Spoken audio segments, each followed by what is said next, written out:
Malam itu, angin berembus pelan melewati sela jendela rumah tua yang berdiri di pinggir kampung. Rumah itu pernah menjadi tempat paling hangat bagi Ami, adiknya, dan kedua orang tua mereka. Namun sejak ayah meninggal 2 bulan lalu, kehangatan itu seperti ikut terkubur bersama jasadnya.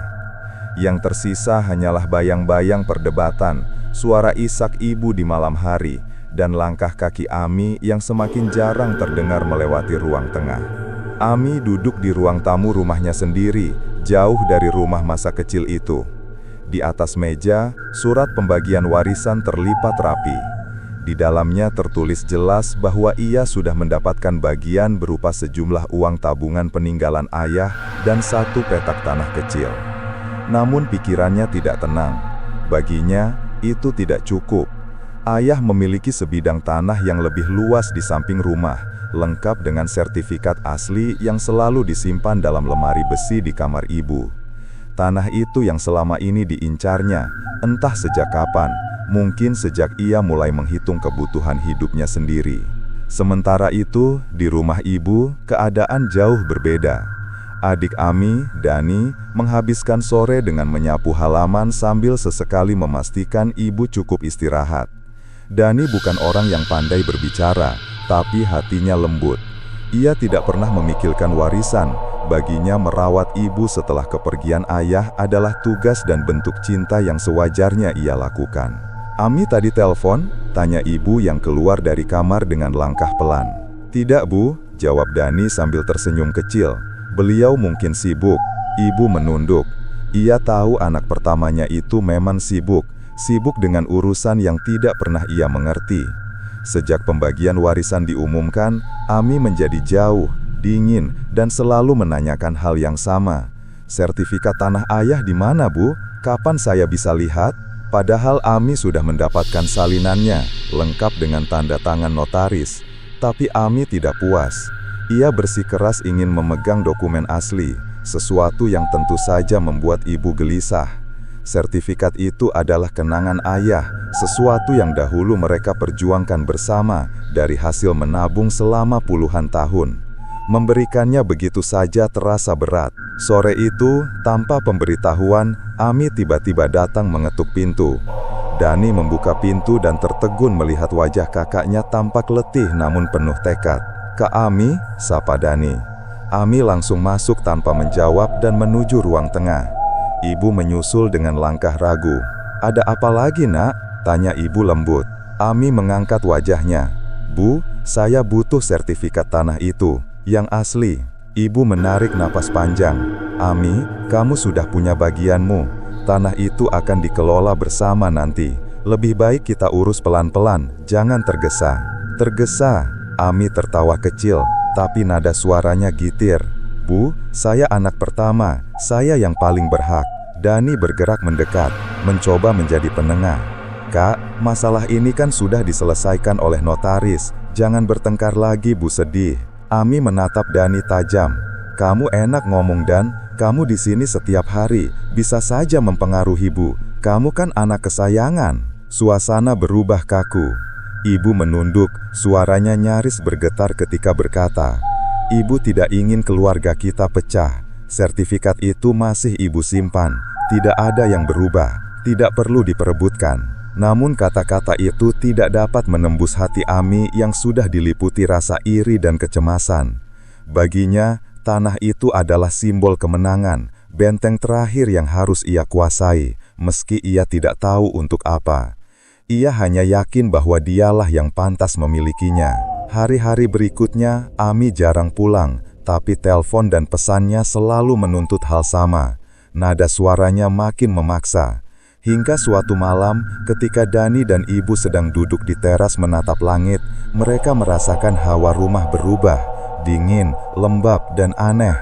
Lampu di ruang tengah berkedip tanpa alasan. Ibu memegang dadanya. "Entah kenapa, Bu," bisiknya. Dani mencoba menguatkan.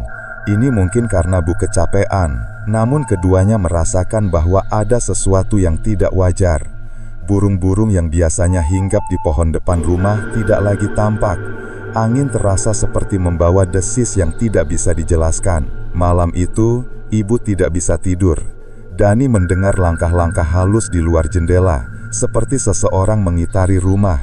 Tapi ketika ia membuka pintu, halaman kosong. Pada saat yang sama, jauh di rumah Ami, perempuan itu duduk di lantai dengan wajah muram. Di depannya, ada sesajen sederhana dan benda-benda yang tampak asing. Ia telah mendatangi seseorang yang disebut bisa membantu, seseorang yang memberinya keyakinan bahwa jalan pintas bisa membuka pintu rejeki yang tertutup. Ami hanya perlu mengikuti petunjuknya, gumamnya sendiri, seakan meyakinkan dirinya bahwa apa yang ia lakukan hanyalah usaha untuk mengambil kembali apa yang ia anggap haknya. Namun ia tidak sadar bahwa langkah yang ia ambil bukan sekedar tindakan nekat, melainkan titik awal dari tragedi yang akan membelah keluarganya untuk selamanya. Dan malam itu, tanpa mereka sadari, satu garis tipis antara keluarga dan bencana mulai terputus. Sejak malam penuh keganjilan itu, Dani mulai merasakan perubahan kecil namun konstan di rumah ibu. Bukan sekedar suara langkah samar atau lampu yang berkedip, tetapi suasana yang seolah selalu menahan napas. Udara di dalam rumah seperti lebih berat dari biasanya, membuat siapapun yang tinggal di dalamnya merasa lelah meski baru bangun tidur. Pagi hari, Dani mendapati ibu duduk di meja makan sambil memegangi cangkir teh yang belum disentuh. Wajahnya pucat, matanya menatap jauh. "Bu, belum tidur lagi semalam?" tanya Dani sambil menyiapkan roti. Ibu hanya menggeleng. Setiap Bu pejamkan mata, seperti ada sesuatu berdiri di dekat pintu kamar. Bu dengar suara orang berjalan pelan, tapi setiap Bu buka mata, tak ada siapa-siapa. Dani terdiam. Ini bukan pertama kalinya ibu bercerita tentang hal-hal aneh sejak pertengkaran dengan Ami makin memuncak. Meskipun Dani tidak ingin menuduh apapun, hatinya terasa tidak enak. Siangnya, seorang tetangga, Bu Rasti, datang untuk mengantar sayur. Ia melirik ke dalam rumah lalu bertanya dengan nada cemas, "Bu Sari, apa ibu akhir-akhir ini merasa kurang sehat? Saya lihat rumah ibu seperti berbeda." Ibu tersenyum hambar. "Akhir-akhir ini banyak pikiran saja, Bu." Bu Rasti seperti ingin mengatakan sesuatu, tapi ia menahan diri. Sebelum pulang, ia berbisik pelan kepada Dani, "Kalau ada apa-apa nak, bilang ya, lingkungan di sekitar sini sedang tidak baik belakangan ini." Kata-kata itu menggantung dalam kepala Dani, menambah perasaan gelisah yang sudah ia simpan sejak lama. Di tempat lain, Ami duduk di ruang tamunya, memandang meja yang kini kosong. Semua benda-benda aneh yang sebelumnya ia gunakan atas saran orang misterius itu, sudah ia rapikan dalam sebuah kotak kecil. Ia merasa aneh, seperti ada sesuatu yang berubah setelah ia melakukan ritual yang ia sendiri tidak sepenuhnya mengerti. Ia menatap ponselnya. Sudah 4 hari ia tidak menghubungi ibu maupun Dani. Namun bukan karena rindu atau peduli, melainkan karena mulai ragu. Ada bisikan kecil yang sejak kemarin mengusik pikirannya. Apakah segala ini benar? Ataukah aku hanya mengikuti rasa iri yang tidak masuk akal? Tetapi pikirannya langsung kembali pada sertifikat tanah itu. Ia merasa Dani pasti menyembunyikan sesuatu. Ibu mungkin terlalu mudah dipengaruhi. Firasat-firasat itu menguatkan tekad Ami bahwa ia tidak boleh mundur sekarang. Namun, setiap kali malam tiba, ia mendengar suara samar-samar di sudut rumahnya, seperti bisikan yang memanggil namanya, atau langkah seseorang yang mengitari halaman, mirip dengan apa yang dirasakan keluarga di rumah ibu. Suara itu membuat Ami sulit tidur. Sementara itu, Dani mulai memperhatikan kondisi ibu yang semakin melemah. Ibu sering mengeluh pusing, tubuhnya mudah lelah, dan matanya seperti kehilangan cahaya. "Bu, kita ke dokter sore ini ya," ajak Dani. "Ada apa lagi? Badan ibu cuma capek saja." "Mungkin, tapi lebih baik kita periksa," jawab Dani, berusaha menenangkan perasaan sendiri yang semakin tidak nyaman. Namun, sore itu rencana batal.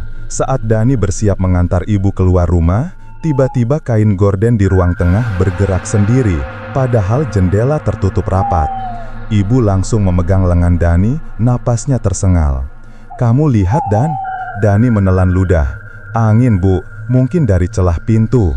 Tapi dalam hatinya, ia tidak yakin. ia merasa seperti ada yang memperhatikan mereka dari tempat yang tidak terlihat. Malam itu, Dani sengaja tidur di ruang tengah, berharap bisa memastikan ibu aman.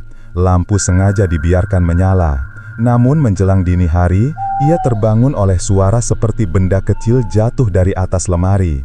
Ketika ia menengok, tidak ada apa-apa. Sunyi, tapi bukan sunyi biasa. Sunyi yang terasa padat. Dani mencoba memejamkan mata, tapi sebuah suara berbisik perlahan, tidak jelas berasal dari mana. "Bukan milikmu." Dani langsung membuka mata dan berdiri. Ia memeriksa setiap sudut rumah, tapi tetap saja tidak menemukan apapun. Namun, ia tahu ia tidak sedang berhalusinasi. Keesokan paginya, kabar tak sedap menghampiri. Bu Rasti kembali datang, kali ini dengan wajah lebih serius. "Dani, tadi malam ada orang lewat dekat pekarangan ibu. Dia bilang melihat bayangan hitam berdiri lama di dekat pohon jambu depan rumah kalian." Dani membeku. "Bayangan? Orang?" tanyanya memastikan. "Entahlah, katanya bentuknya seperti manusia, tapi tidak bergerak. Dan ketika dia panggil, bayangan itu hilang seperti asap." Ibu yang mendengar cerita itu langsung memegang dadanya. "Dan ini sudah terlalu jauh." Dani mencoba menenangkan, tapi ia sebenarnya sendiri ketakutan. Ia mulai berpikir, apakah semua ini kebetulan atau ada sesuatu yang disengaja? Sebuah niat buruk yang diarahkan pada rumah mereka. Nama Ami terlintas di benaknya, tapi ia menolak memikirkannya. Bagaimanapun, Ami adalah kakaknya. Mereka lahir dari rahim yang sama. Mereka tumbuh dalam rumah yang sama.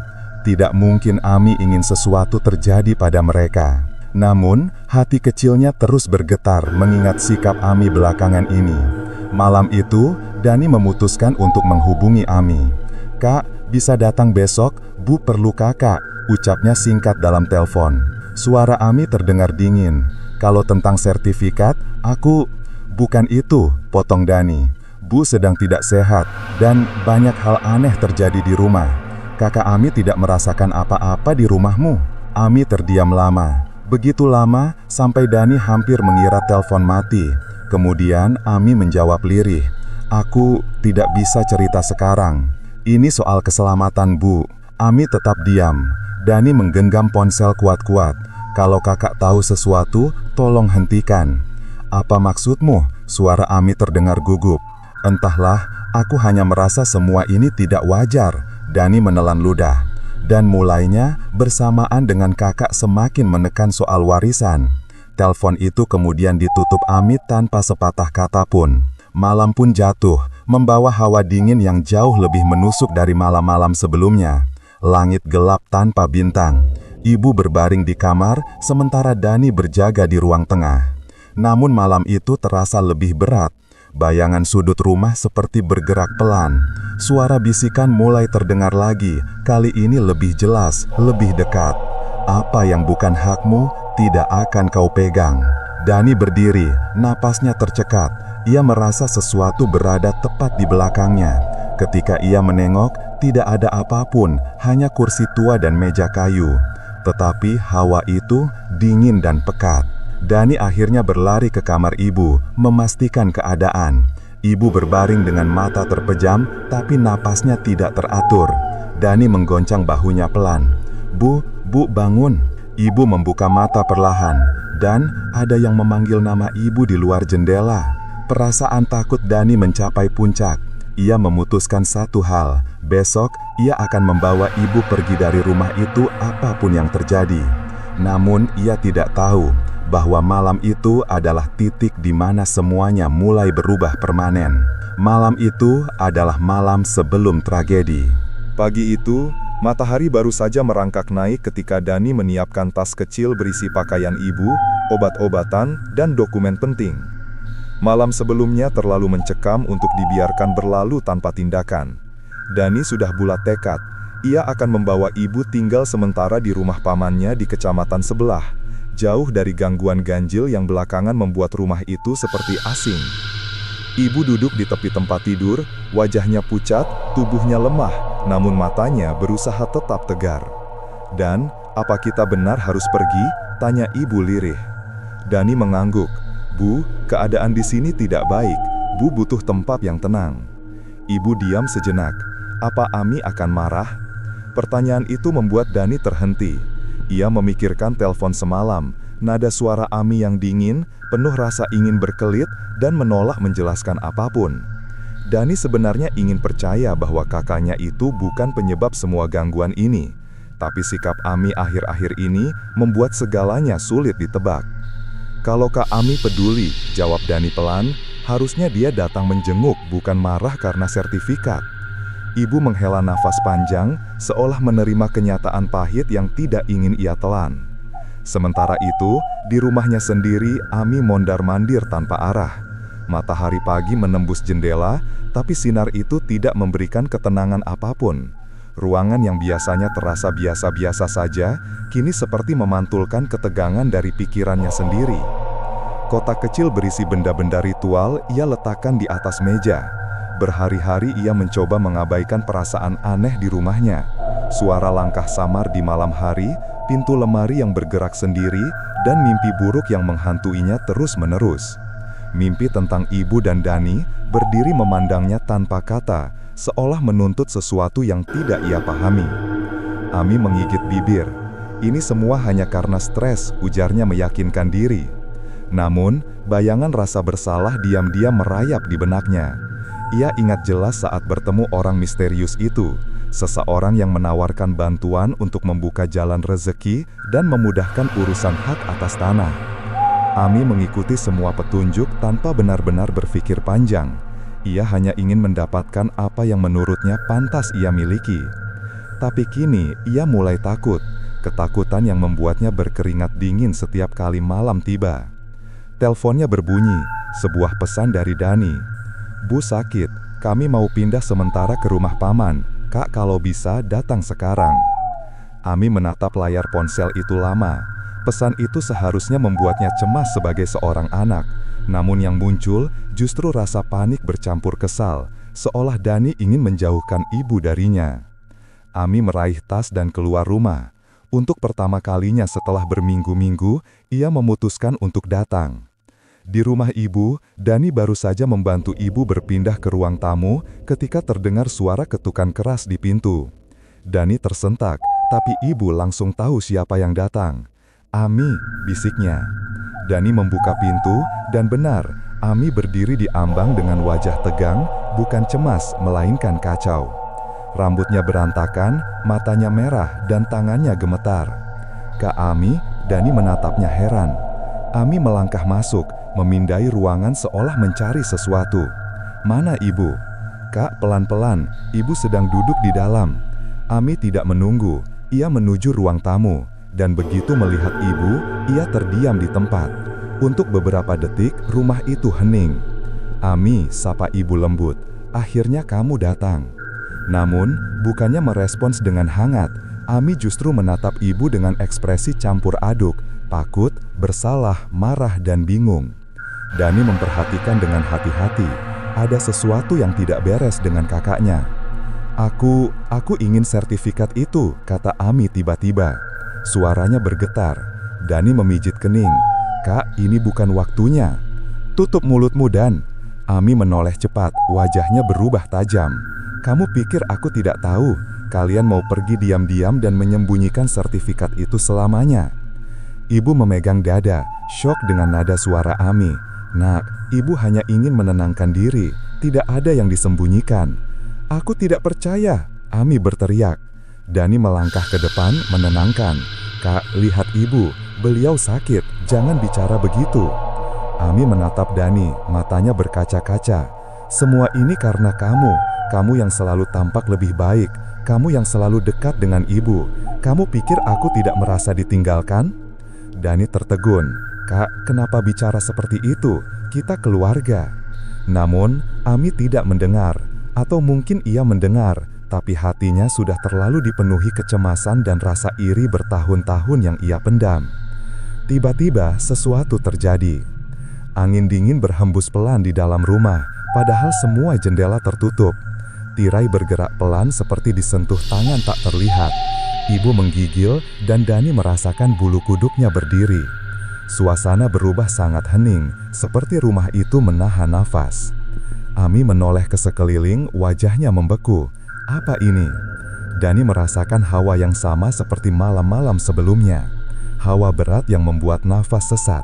Namun kali ini lebih kuat, lebih jelas, seolah sesuatu ikut masuk bersama Ami. Ibu memejamkan mata, suaranya bergetar. Ami, apa yang sudah kamu lakukan, Nak? Ami tersentak, mundur selangkah. Aku tidak melakukan apa-apa. Aku hanya ingin haku. Namun kata-katanya terpotong karena suara lain terdengar. Suara berbisik halus, hampir tidak terdengar, namun jelas berada di dalam ruangan. Dani memegang lengan ibu erat-erat. Bu, itu suara apa? Ami menutup telinganya, tapi wajahnya menunjukkan bahwa ia mendengar hal yang sama. Tangannya gemetar hebat. Bukan aku. Aku hanya ikut saran orang itu. Ibu menatap Ami dengan mata berkaca-kaca. Ami, kadang ketika kita meminta sesuatu dengan cara yang salah, yang datang bukanlah pertolongan. Ami menangis. Aku tidak tahu akan sejauh ini. Suasana menjadi semakin mencekam. Lampu ruang tamu meredup pelan meski listrik normal.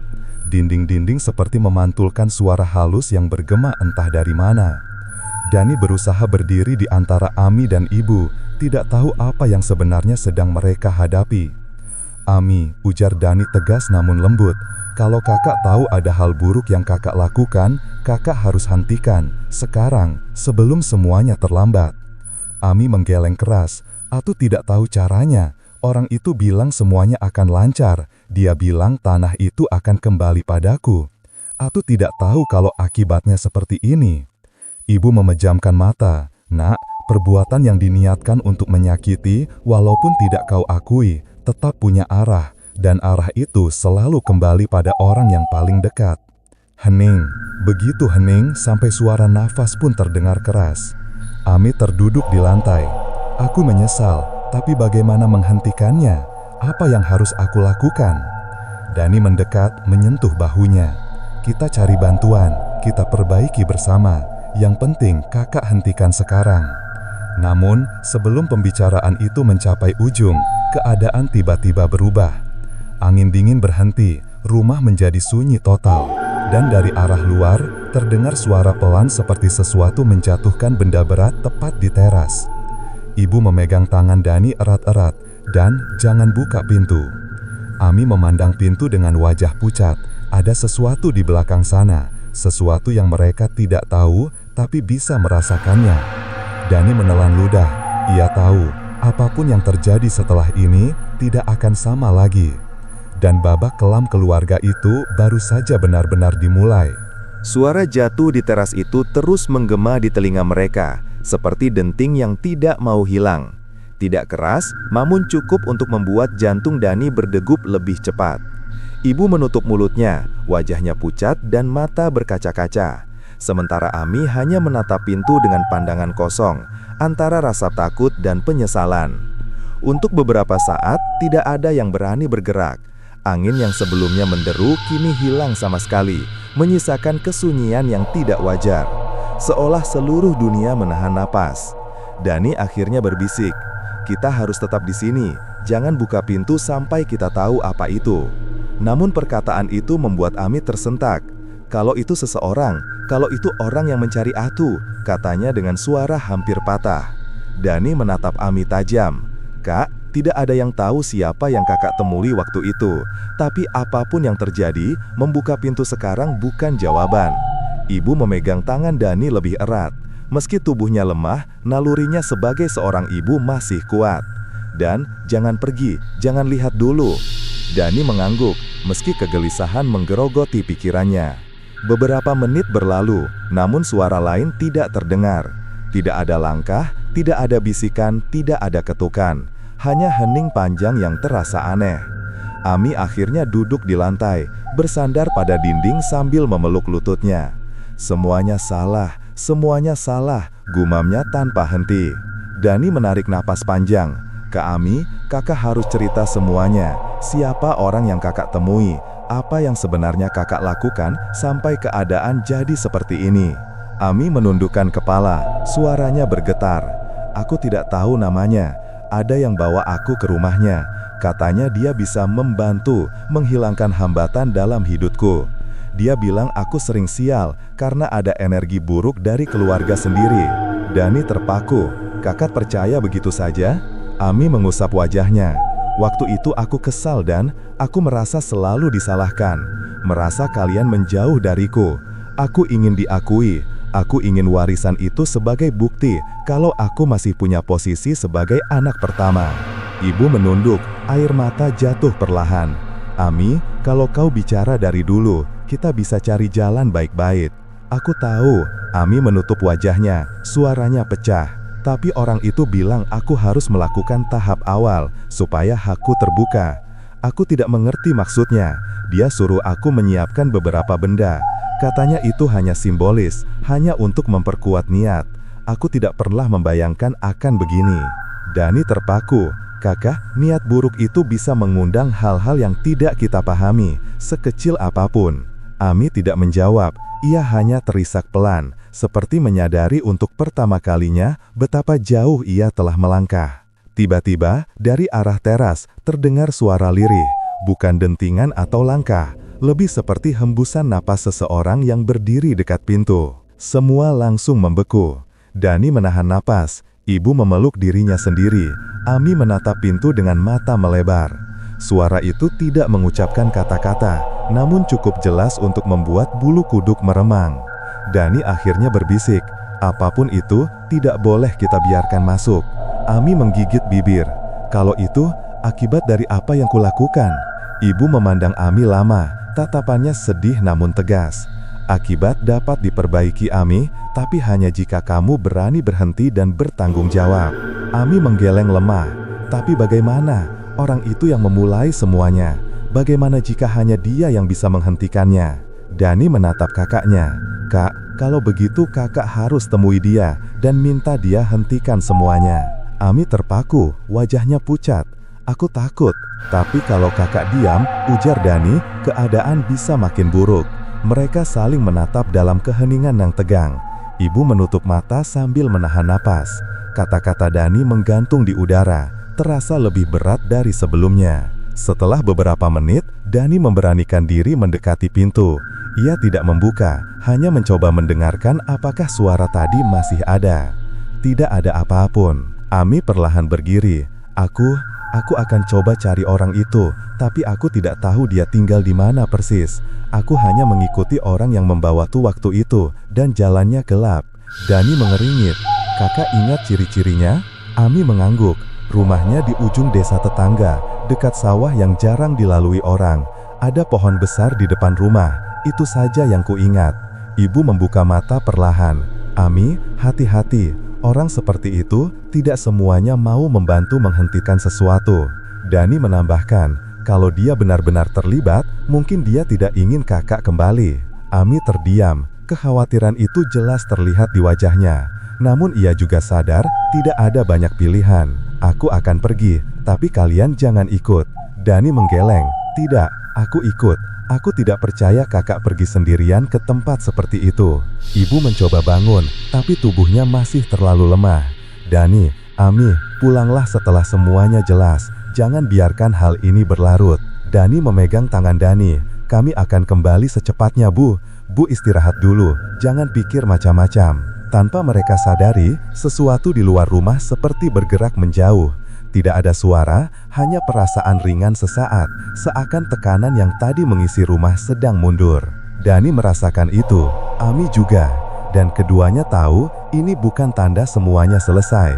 Justru sebaliknya, Ami dan Dani bersiap. Dani membawa senter, sementara Ami membawa tas kecil berisi benda-benda yang ia gunakan dalam ritual dulu.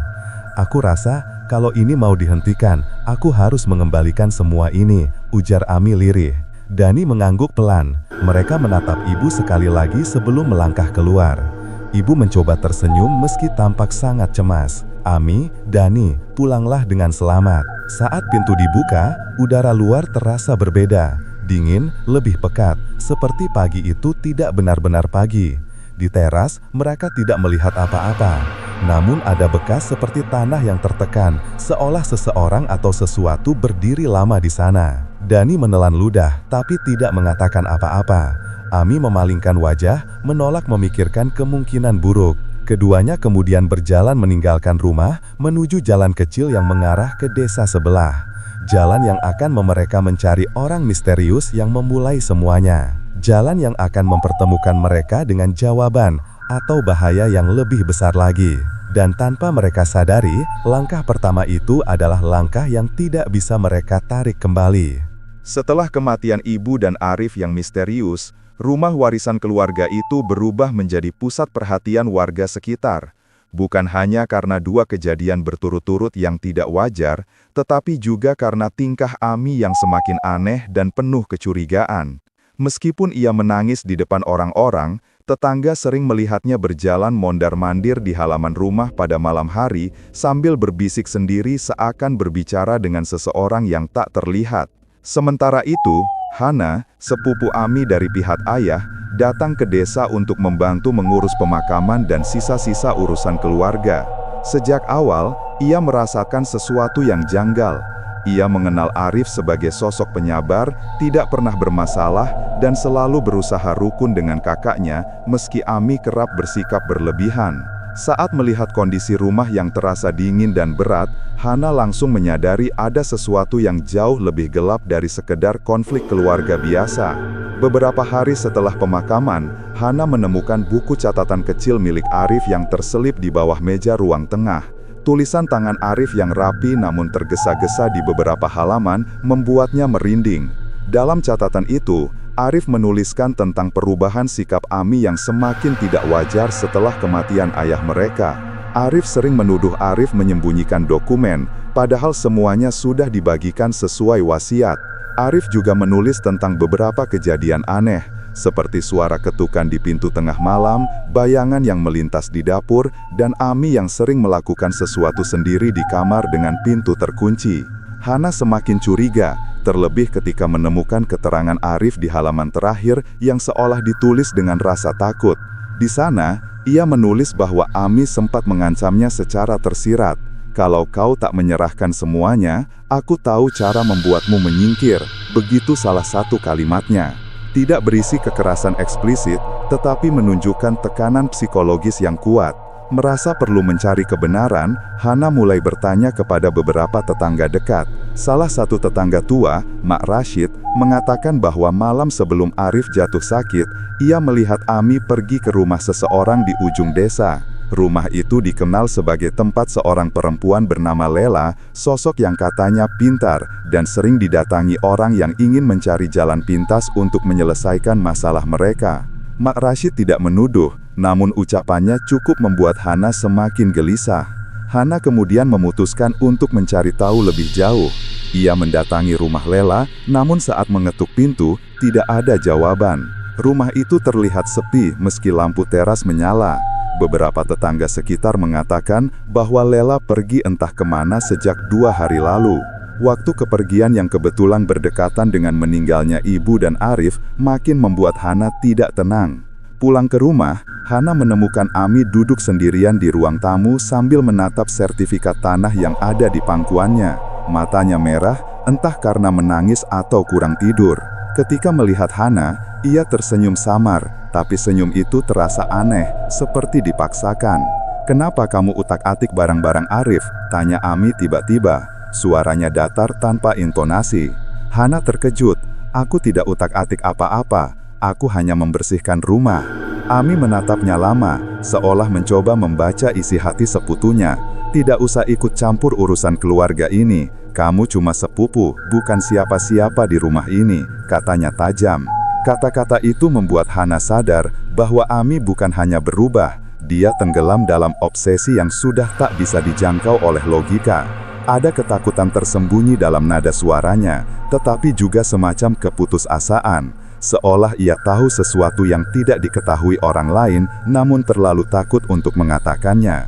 Malam itu, Hana memutuskan untuk menginap lagi di rumah tersebut, bukan untuk menemani Ami, melainkan karena ia merasa tidak bisa membiarkan misteri ini dibiarkan begitu saja.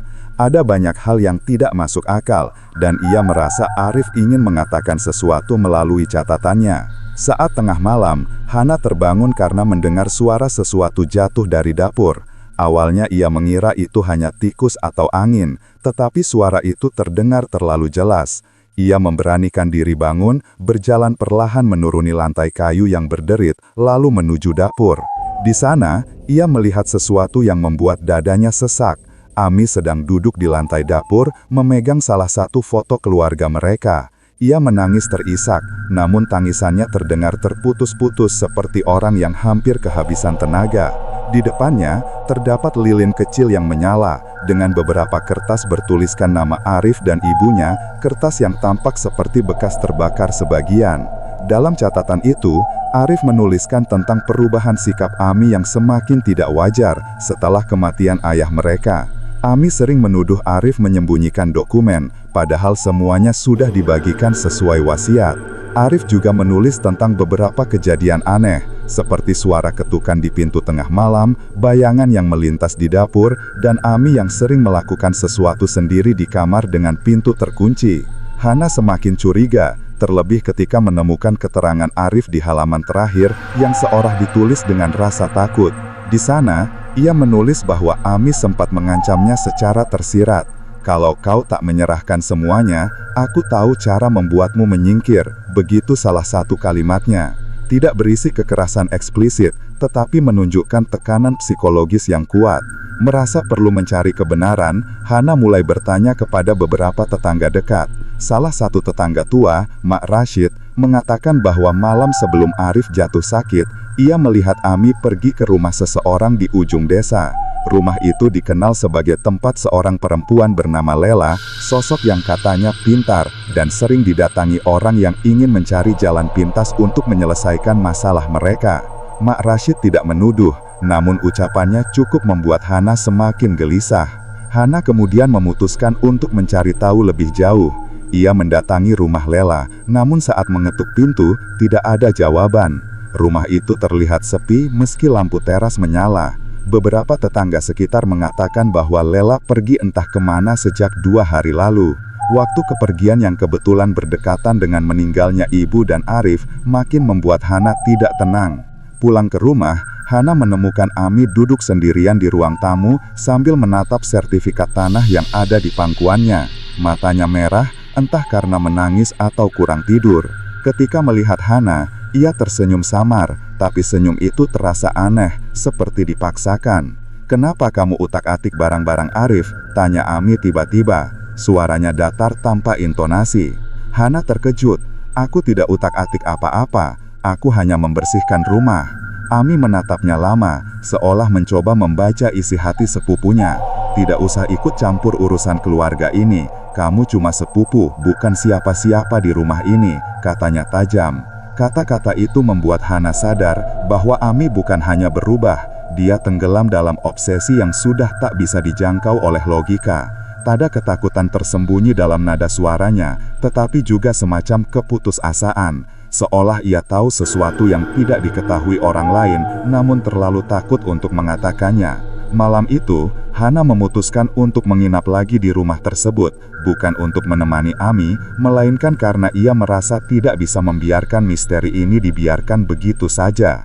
Ada banyak hal yang tidak masuk akal, dan ia merasa Arif ingin mengatakan sesuatu melalui catatannya. Pagi itu, udara di desa terasa lebih berat dari biasanya.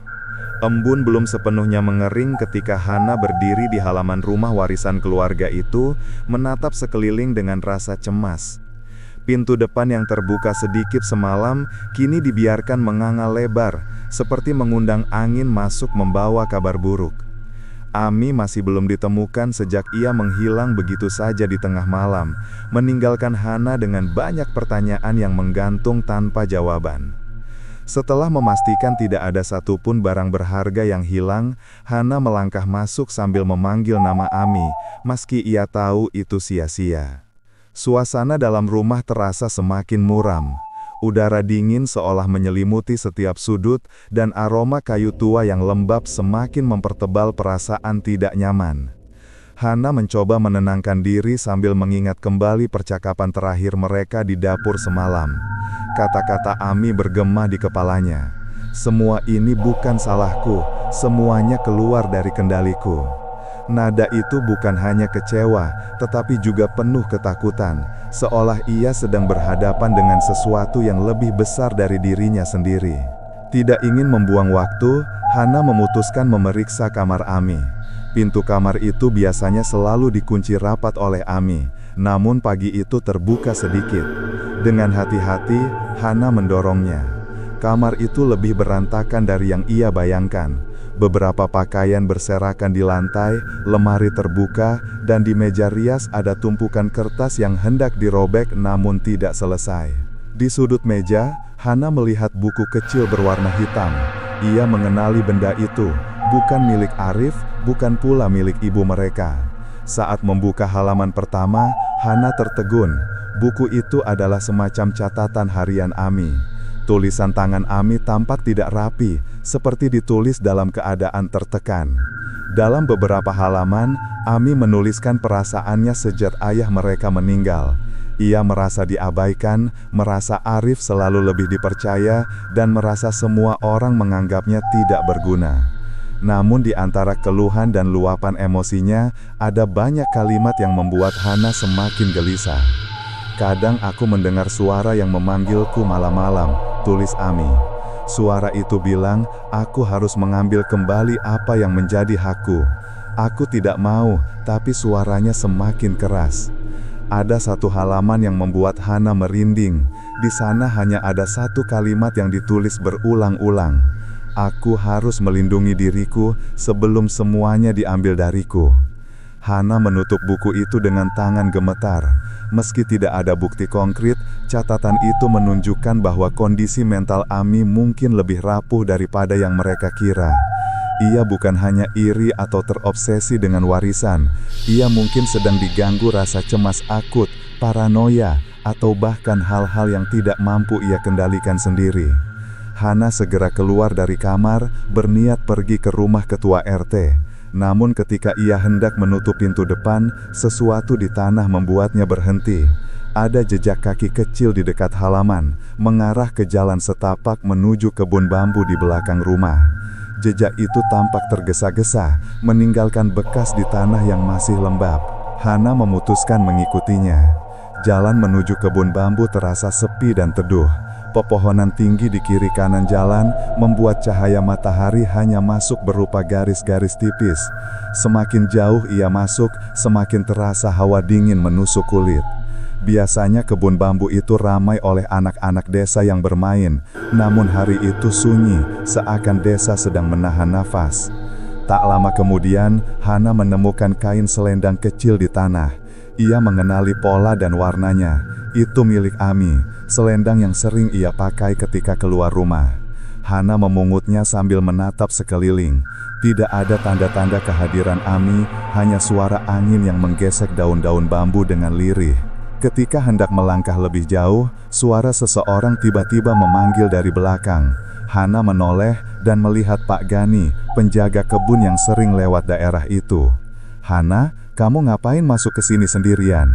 tanya Pak Gani sambil berjalan menghampiri. "Aku cari Ami, Pak. Dia hilang sejak semalam," jawab Hana cepat. Pak Gani menghela nafas panjang. "Kalau Ami kesini, pasti aku lihat. Tapi semalam aku dengar suara langkah orang lewat sini. Tapi entahlah, rasanya berbeda, bukan seperti langkah orang."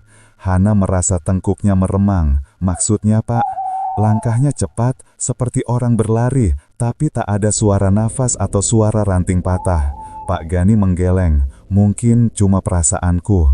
Hana mencoba menepis rasa takut yang mulai menguasainya. "Bapak lihat ke arah mana?" Pak Gani menunjuk jalur lain yang menuju sungai kecil di ujung kebun. Hana berterima kasih dan segera melanjutkan pencarian. Jejak kaki yang ia ikuti semakin samar, tertutup dedaunan bambu. Namun ia tidak berhenti. Dalam hatinya, ia yakin Ami tidak jauh. Setibanya di pinggir sungai, Hana menemukan sesuatu yang mengejutkan. ada sebuah kantong plastik kecil yang tersangkut di akar pohon. Di dalamnya ada beberapa lembar kertas yang sama seperti yang Ami bakar sebagian semalam. Kertas bertuliskan nama keluarganya. Kertas itu tidak utuh, tapi cukup untuk membuat Hana mengerti bahwa Ami memang membawa barang-barang ini sebelum ia menghilang. Hana hampir menangis. "Ami, kamu sebenarnya kenapa?" bisiknya lirih. Di saat itu juga, ia mendengar suara ranting patah di seberang sungai. Hana menoleh cepat, namun tidak melihat siapa-siapa. Sungai itu dangkal, airnya mengalir pelan. Jika Ami menyeberang, ia pasti bisa. Hana menimbang sejenak sebelum akhirnya memutuskan kembali ke desa untuk meminta bantuan warga. Ia sadar bahwa mencari Ami sendirian bukan keputusan tepat. Selain terlalu berbahaya, kondisi mental Ami yang tidak stabil bisa membuatnya terjebak pada situasi lebih buruk. Sesampainya di rumah ketua RT, Hana menjelaskan semuanya. Kehilangan Ami, catatan harian yang menunjukkan tekanan emosional, selendang yang ditemukan di kebun bambu, dan kantong plastik di pinggir sungai. Ketua RT langsung mengambil tindakan dengan meminta beberapa warga laki-laki menyisir kebun bambu dan sekitar sungai. Pencarian berlangsung hingga menjelang sore, namun Ami tidak ditemukan. Yang mereka temukan hanyalah jejak-jejak yang mengarah seolah ia berjalan tanpa tujuan, berpindah tempat sambil meninggalkan petunjuk acak yang membingungkan, seakan Ami sedang dikejar bayangan dalam pikirannya sendiri. Malam itu, Hana pulang ke rumah warisan dengan perasaan campur aduk, lelah, cemas, dan dihantui pikiran bahwa mungkin Ami tidak ingin ditemukan. Ia duduk sendirian di ruang tengah, menatap kosong pada foto keluarga yang terpajang di dinding. Semua ini seharusnya tidak begini, gumam Hana sambil menutup wajahnya. Di luar, angin malam berdesir membawa suara dedaunan. Rumah itu kembali sunyi, namun kali ini berbeda. Ada kesan bahwa seseorang atau sesuatu seakan mengawasi dari kejauhan. Dan di tengah kesunyian itu, Hana tahu satu hal. Pencarian Ami baru saja dimulai, dan rahasia keluarga ini masih jauh dari selesai. Langit sore memudar perlahan menjadi jingga keemasan ketika Hana duduk sendirian di ruang tamu rumah warisan itu. Meski tubuhnya lelah setelah seharian mencari Ami bersama warga, matanya sulit terpejam. Ada sesuatu dalam rumah itu yang membuatnya tidak bisa benar-benar tenang. Bukan hanya suasananya yang kian terasa berat, tetapi juga ingatan-ingatan tentang Ami yang terus muncul, membuat Hana bertanya-tanya apakah ia telah mengabaikan tanda-tanda selama ini. Ami bukan orang jahat sejak kecil. Ia hanya anak yang sering merasa dibandingkan, merasa kurang, dan merasa tersisih tanpa benar-benar mengungkapkan perasaannya. Namun tekanan, rasa iri, dan pikiran-pikiran yang ia pendam lama-lama berubah menjadi sesuatu yang menguasainya. Semua itu membuat Hana semakin yakin satu hal.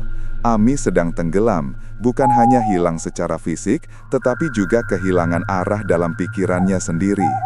Menjelang malam, Hana memutuskan memeriksa kembali ruangan demi ruangan untuk mencari petunjuk lain. Ia merasa banyak hal yang terlewat karena pencariannya pagi tadi dilakukan dalam keadaan panik. Mulai dari ruang tengah, kamar ibu, kamar Arif, hingga dapur, ia menyusuri setiap sudut dengan teliti. Ketika masuk ke kamar ibunya, Hana berhenti. Ada satu hal yang baru ia sadari. Jendela kamar sedikit terbuka, padahal biasanya tertutup rapat. Tirai tipis bergoyang pelan diterpa angin malam, menciptakan suara gesekan lembut yang membuat bulu kuduk Hana berdiri. Ia perlahan mendekat, menutup jendela, lalu memeriksa meja rias. Di sana, ia menemukan kalung perak milik ibu yang dulu begitu dijaga. Kalung itu memiliki liontin kecil berbentuk bunga melati. Namun ada sesuatu yang janggal, liontin itu tidak lagi terpasang utuh. Bagian penutup belakangnya terbuka, memperlihatkan sehelai kertas kecil yang dilipat rapat. Hana perlahan membuka kertas itu.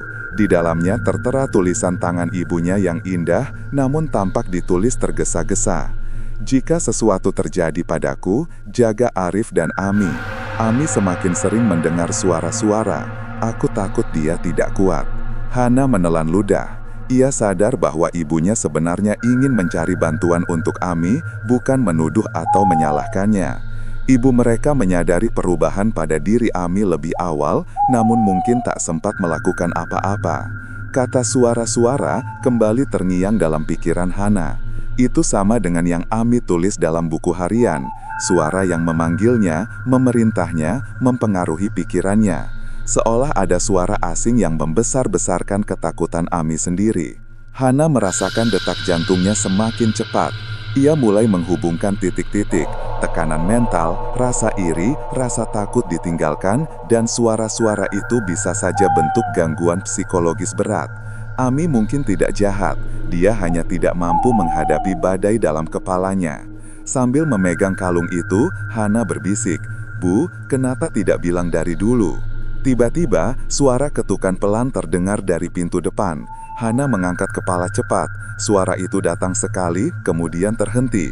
Rumah itu terlalu sunyi untuk mengabaikan suara sekecil apapun.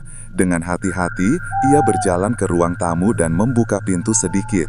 Di luar, gelap dan angin malam berhembus kencang. Tidak ada orang. Namun, di depan pintu ada selembar kertas terlipat rapi. Hana meraihnya dengan tangan bergetar. Di kertas itu hanya ada satu kalimat yang membuatnya mundur selangkah karena terkejut. "Jangan cari aku." Tulisan itu adalah tulisan tangan Ami. Hana mengenal betul lekuk hurufnya. Namun, yang membuatnya semakin ngeri bukan hanya isi pesan itu, melainkan kenyataan bahwa kertas itu ditempel di batu kecil dan ditaruh tepat di depan pintu tanpa ada yang mendengar langkah kaki. Siapa yang menaruhnya, dan mengapa tidak ada yang melihat? Hana mundur, menutup pintu dengan cepat. Ia memeluk dirinya sendiri, mencoba menenangkan detak jantung yang berdebar kencang. Apakah Ami benar-benar datang ke rumah? Atau apakah seseorang atau sesuatu lain yang mengirimkan pesan itu? Hana memutuskan untuk tidak panik. Ia duduk kembali di kursi ruang tamu sambil menatap pesan itu. "Jangan cari aku." Kalimat itu terdengar seperti permintaan dan ancaman sekaligus. Seolah Ami takut ditemukan, takut menghadapi kenyataan, atau mungkin takut menyakiti orang di sekitarnya. Dalam keheningan itu, Hana mendengar suara dari arah belakang rumah. Suara halus seperti daun terinjak, sama seperti yang ia dengar sebelum menemukan jejak Ami di kebun bambu. Hana menoleh ke arah jendela, tapi tidak melihat apapun, hanya angin malam yang menggerakkan pohon-pohon. Namun, perasaan tidak enak itu makin besar. Hana memutuskan untuk tidak keluar rumah malam itu. Ia menutup semua pintu dan jendela, lalu duduk sambil memegang kalung milik ibu dan catatan dari Ami. Beberapa jam kemudian, ketika malam semakin larut, Hana tertidur di kursi ruang tamu karena kelelahan. Namun tidurnya tidak nyenyak. Ia bermimpi berada di kebun bambu, dikelilingi suara-suara lirih yang memanggil namanya. Ia melihat Ami berdiri di kejauhan, membungkungi dirinya, namun ketika Hana mencoba mendekat, tubuh Ami perlahan memudar seperti kabut. "Kembalilah, aku ingin membantu," dalam mimpi itu Hana memanggil. Ami menoleh sedikit, wajahnya dipenuhi kesedihan yang dalam. "Aku tidak bisa kembali, semuanya sudah terlalu jauh. Aku takut menyakiti siapapun lagi." Saat Ami mengucapkannya, Hana terbangun dengan napas terengah. Mimpi itu terasa begitu nyata, seakan bukan sekedar bunga tidur. Ketika ia melihat jam, waktu menunjukkan pukul 3.17 dini hari. Malam masih panjang. Hana berdiri perlahan dan berjalan menuju dapur untuk minum. Namun, saat melewati jendela dapur, ia berhenti mendadak. Di halaman belakang, di antara pepohonan, ia melihat sesuatu. Sosok seseorang berdiri diam, tidak bergerak, tidak mendekat, tidak menjauh, hanya berdiri, mengamati. Hana menatap lebih lama, namun kegelapan membuat ia tidak bisa memastikan siapa sosok itu. Namun hatinya, entah mengapa yakin bahwa itu Ami. "Ami," bisiknya lirih. Sosok itu tidak menjawab. Setelah beberapa detik, sosok itu melangkah mundur, lalu menghilang di balik kegelapan. Hana memegang dada, mencoba menstabilkan napasnya. Ia tidak tahu apakah ia benar-benar melihat Ami atau hanya bayangannya sendiri. Namun satu hal pasti, Ami masih di sekitar. Ia tidak lari jauh, ia hanya bersembunyi, dan mungkin ia sedang berjuang dengan pikirannya sendiri. Hana menatap halaman gelap itu sekali lagi. Dalam hatinya, ia bertekad untuk menemukan Ami, bukan sebagai orang yang ingin menuduh atau menghakimi, tetapi sebagai keluarga yang ingin menyelamatkannya. Namun, ia tidak tahu bahwa pencarian ini akan membuka lebih banyak rahasia kelam yang selama ini tersembunyi. Rahasia yang tidak hanya melibatkan Ami, tetapi juga masa lalu keluarga mereka. Dan malam itu, untuk pertama kalinya, Hana merasa bahwa ia bukan hanya mencari seseorang, ia sedang mengejar kebenaran yang sudah lama mengintai dari bayang-bayang. Pagi menjelang ketika Hana akhirnya memutuskan untuk bangun lebih awal. Malam itu terlalu penuh kegelisahan, mulai dari mimpi tentang Ami hingga sosok samar di halaman belakang. Ia tidak yakin apakah itu benar Ami atau hanya imajinasi akibat kelelahan. Namun perasaan bahwa Ami masih berada dekat rumah membuat Hana sulit memejamkan mata. Setelah mencuci muka dan membuat teh, Hana duduk di meja makan sambil memikirkan rencana hari ini. Satu hal yang ia tahu pasti, ia harus menemukan akar masalah. Bukan hanya mencari Ami, tetapi memahami apa yang sebenarnya terjadi dalam keluarga ini jauh sebelum tragedi demi tragedi menimpa. Saat sedang melamun, Hana teringat sesuatu, sebuah kotak kayu tua yang pernah ia lihat di lemari kamar ibu beberapa tahun lalu. Kotak itu berisi surat-surat lama, foto-foto, dan dokumen yang disimpan rapi. Dulu, ibu selalu berkata bahwa kotak itu berisi sejarah keluarga yang tidak boleh dibuka sembarangan. Kini, ketika semuanya sudah berantakan, Hana merasa inilah waktu untuk membuka semuanya. Tanpa buang waktu, ia menuju kamar ibu. Lemari kayu tua itu masih berdiri kokoh meski warnanya mulai memudar. Hana membuka laci paling bawah dan menarik kotak kayu yang dimaksud. Kotak itu cukup berat, menandakan isinya banyak. Ia meletakkannya di lantai, membuka tutupnya perlahan, dan mulai memeriksa isi di dalamnya. Di dalamnya terdapat banyak foto lama, foto ayah dan ibu saat muda, foto Ami dan Arif ketika masih kecil, serta beberapa surat yang ditujukan kepada ayahnya. Tapi ada satu amplop coklat yang membuat Hana berhenti. Amplop itu bertuliskan nama ayahnya dengan tulisan tangan seseorang yang tidak ia kenal. Untuk disimpan, jangan dibuka kecuali keadaan mendesak. Hana merasa situasinya saat ini cukup mendesak. Ia membuka amplop itu dan menemukan beberapa lembar kertas bertuliskan catatan ayahnya sendiri. Tanggalnya menunjukkan tahun-tahun ketika Ami masih remaja. Catatan itu membuat Hana terdiam lama. Ami semakin sering menarik diri dari keluarga. Ia bilang mendengar bisikan, "Aku dan ibu tidak tahu harus berbuat apa. Kami sudah berencana membawanya ke tenaga profesional, tapi Ami selalu menolak." Hal itu mengejutkan Hana. Ia tidak pernah tahu Ami mengalami hal seperti itu sejak remaja. Ia selalu mengira semuanya dimulai setelah ayah mereka meninggal. Ternyata masalah itu sudah ada sejak lama. Hanya saja tidak pernah benar-benar ditangani. Di halaman berikutnya, ada kalimat yang ditulis ayahnya dengan sangat berhati-hati. "Jika suatu hari aku tidak ada, tolong jaga Ami. Ia bukan jahat, ia hanya ketakutan." Hana menutup catatan itu dengan perasaan campur aduk.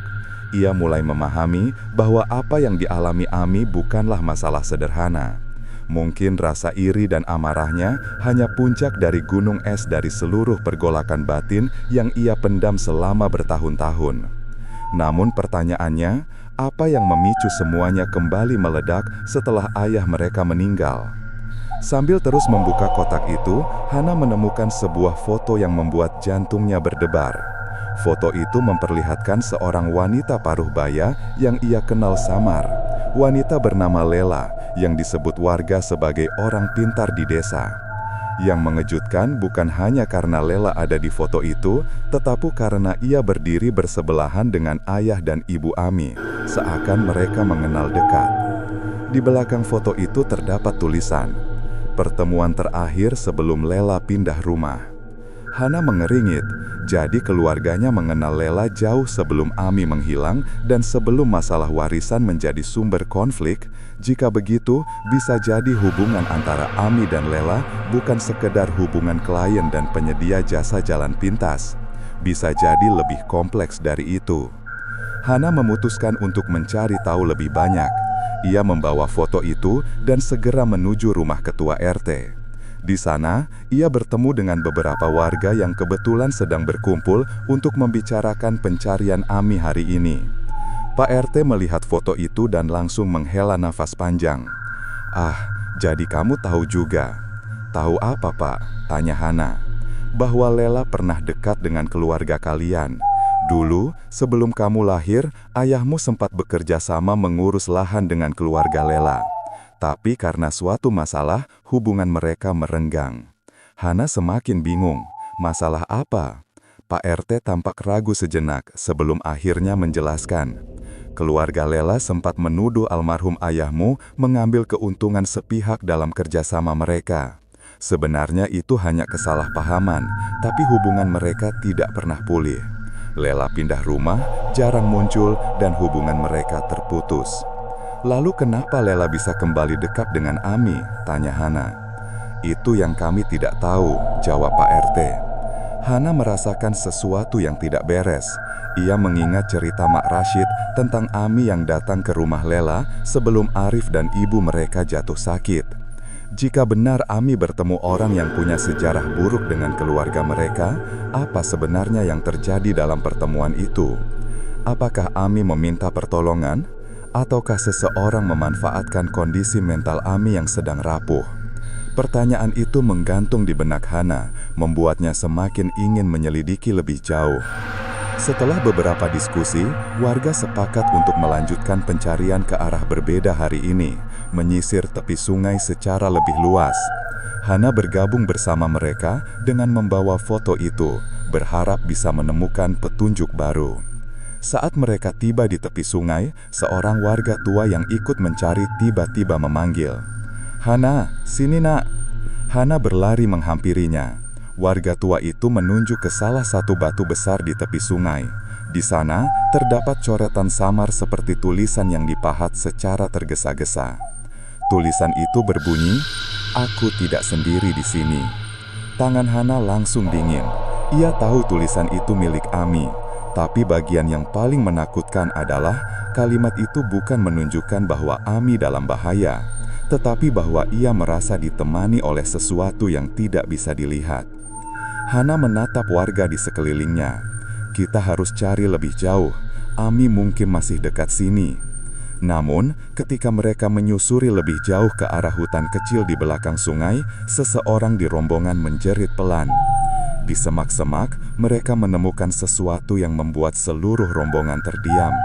Bukan tubuh, bukan barang Ami, melainkan jejak kaki kecil, berjejalan, tumpang tindih, seakan Ami berjalan berputar-putar, gelisah, atau mungkin tidak tahu kemana harus pergi. Yang membuat semuanya seram adalah jejak itu berhenti begitu saja, tidak berlanjut, tidak mengarah kemanapun, seakan Ami tiba-tiba menghilang di tengah jalan. Para warga mulai berbisik takut. Hana menggenggam kalung ibu erat-erat, berusaha tetap tenang.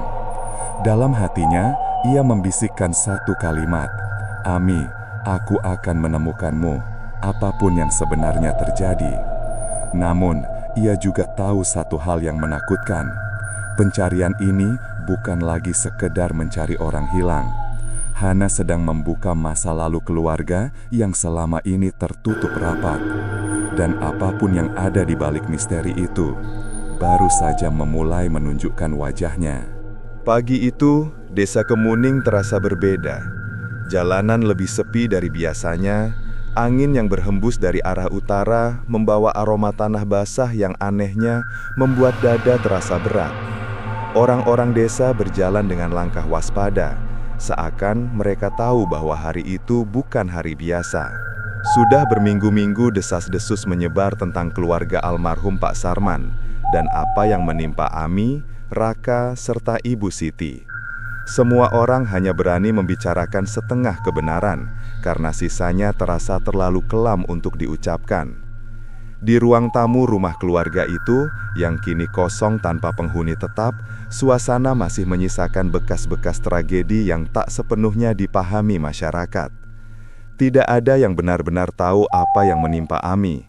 Sejak malam itu, ketika teriakan ganjil terdengar dari rumahnya, warga menemukan Ami terduduk lemas, wajahnya pucat, matanya berkaca-kaca, seolah ia baru menyaksikan sesuatu yang tak dapat dijelaskan dengan logika. Tidak ada luka, tidak ada tanda ia diserang, namun kondisinya tampak hancur dari dalam. Jiwanya seperti diguncang hingga serpihan batinnya tak bisa disatukan kembali. Kini Ami dirawat di sebuah fasilitas kesehatan jiwa di kota. Situasinya jauh dari stabil. Di sana, ia sering berbicara sendiri, menyebut nama Raka dan ibunya berulang-ulang, kadang meminta maaf, kadang justru menyalahkan bayangan-bayangan yang hanya ia lihat. Para dokter menyimpulkan bahwa Ami mengalami tekanan mental berat yang sudah menumpuk lama, dan tragedi terakhir membuatnya kehilangan keseimbangan batin yang tersisa. Sementara itu, proses penyelidikan resmi terhadap kasus kematian Raka dan Ibu Siti tetap berlangsung. Polisi tidak menemukan bukti kekerasan fisik, sehingga mereka mempertimbangkan penyebab non-luka, termasuk kelelahan ekstrim dan masalah kesehatan lain yang tidak terdeteksi sebelumnya. Namun, warga memiliki pandangan lain. Mereka percaya ada campur tangan hal-hal yang tak kasat mata. Apalagi menurut cerita tetangga sebelah, malam sebelum tragedi itu, mereka mendengar suara seperti orang merapalkan sesuatu, lalu seketika sunyi yang mencekam menyelimuti rumah tersebut. Namun pihak berwenang tetap berpegang pada data dan analisis yang terukur. Mereka menutup kasus itu dengan kesimpulan medis, tanpa menghubungkan pada rumor klinik yang beredar. Bagi desa, ini menyisakan ruang kosong yang diisi oleh bisik-bisik, seolah masing-masing orang punya versinya sendiri tentang apa yang terjadi. Cerita mereka tentang Ami menjadi legenda gelap yang takut mereka ulang dengan suara keras. Beberapa hari setelah kejadian itu, rumah keluarga Sarman dialihwariskan kepada pihak pemerintah desa, karena tidak ada ahli waris yang dinilai cakap untuk mengurusnya. Barang-barang berharga diamankan, dokumen penting dikumpulkan, dan rumah dibiarkan tanpa penghuni. Namun sejak itu, beberapa warga mengaku melihat cahaya redup di jendela tengah malam, atau mendengar suara pintu berderit padahal tidak ada angin. Meski tidak ada bukti nyata, ketakutan sudah cukup membuat anak-anak dilarang bermain dekat rumah itu. Suatu siang, kepala desa Pak Wahyu datang untuk memeriksa keadaan rumah sekali lagi. Ia berjalan pelan, membuka pintu yang berdebu, dan memandangi ruang tamu yang berantakan. Helaan nafas berat keluar dari bibirnya. Ia pernah mengenal keluarga ini jauh sebelum konflik muncul. Dulu, Ami adalah anak yang ceria, sering mengikuti kegiatan Karang Taruna, membantu ibunya di warung, dan mengantar makanan untuk Raka yang sibuk sekolah. Perubahan Ami yang drastis terasa seperti misteri yang tidak pernah ada jawabannya. Di ruang tamu rumah keluarga itu, pohon mangga yang dulu sering dipetik Raka tampak merunduk, daunnya sedikit menguning. Warga menyebut pohon itu seolah ikut berkabung. Beberapa tetangga menyalakan doa dan tahlilan selama beberapa malam, berharap kedamaian menyelimuti rumah yang kini berdiri sebagai simbol kesedihan. Sementara itu, di fasilitas kesehatan kota, Ami terkadang menunjukkan tanda-tanda kesadaran yang lebih baik. Ia bisa makan sendiri, duduk tenang, bahkan menjawab pertanyaan ringan. Namun begitu seseorang menyebut kata warisan atau sertifikat, ia langsung tampak gelisah. Jantungnya berdegup lebih cepat, tubuhnya menegang, dan ia menutup telinga sambil menggeleng-gelengkan kepala. Ada kalanya ia menangis tanpa suara, seolah menanggung beban yang tidak bisa dibagikan kepada siapapun. Psikiater yang menangani Ami menyimpulkan bahwa tekanan demi tekanan yang ia alami, mulai dari kecemburuan, rasa curiga hingga obsesi berlebihan, telah membuatnya kehilangan keseimbangan mental. Bagi mereka, satu-satunya jalan pemulihan adalah waktu, ketenangan, dan perawatan berkelanjutan. Namun, tidak ada yang tahu apakah Ami bisa benar-benar pulih atau tidak.